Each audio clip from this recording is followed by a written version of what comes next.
Alexis, en français d'abord s'il vous plaît.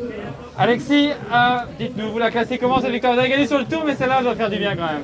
Ouais, celle-ci elle fait vraiment du bien après 2 ans de galère, une fracture du bassin quasiment il y a 1 an jour pour jour, donc revenir à un tel niveau alors que j'hésitais à arrêter ma carrière après cette chute, c'est plus qu'un grand bonheur, c'était une telle récompense, ça a été voilà, une envie de revenir malgré tout et je suis tellement heureux. Racontez-nous la journée, c'était pas gagné d'avance, le peloton n'a jamais laissé un gros écart. Comment vous avez géré, comment vous avez réussi à arriver jusqu'à la fin?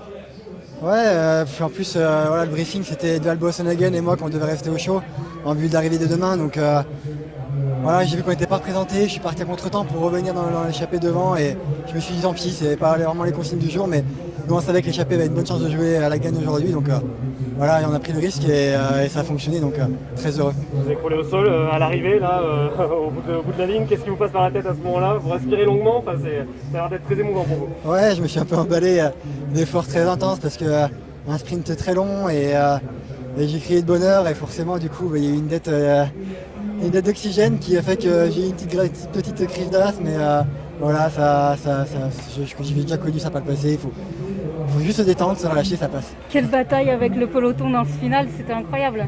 Ouais, ça a été incroyable, vraiment, j'y croyais pas vraiment pour être honnête, mais quand on est devant, on doit se battre jusqu'au bout parce qu'on a rarement cette chance d'être à l'avant de la course et voilà, après on voit ce qui se passe, mais ça a été récompensé aujourd'hui, donc forcément très heureux. Racontez-nous le sprint un peu, comment vous l'avez joué, sachant que le peloton revenait juste sur vos talons.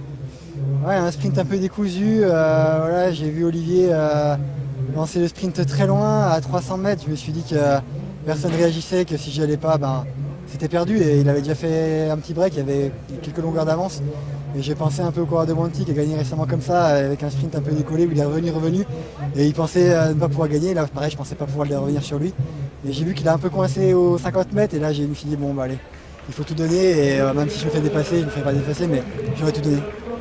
Cerise sur le gâteau, vous remettez le maillot jaune, ça doit être aussi une belle émotion. Ouais, totalement inattendu. J'ai pas du tout pensé une seule seconde, mais ouais, un rêve de gamin, porter un maillot distinctif sur une course comme le Dauphiné, c'est génial. Vous avez eu un petit mot avec Wout van Aert, je crois, là, il y a quelques secondes, il vous a dit quelque chose, il vous a félicité ou Ouais, c'est sûr. Bon, après, c'est vrai que c'est un champion d'une autre trempe, donc c'est toujours plaisant d'avoir une félicitation de sa part.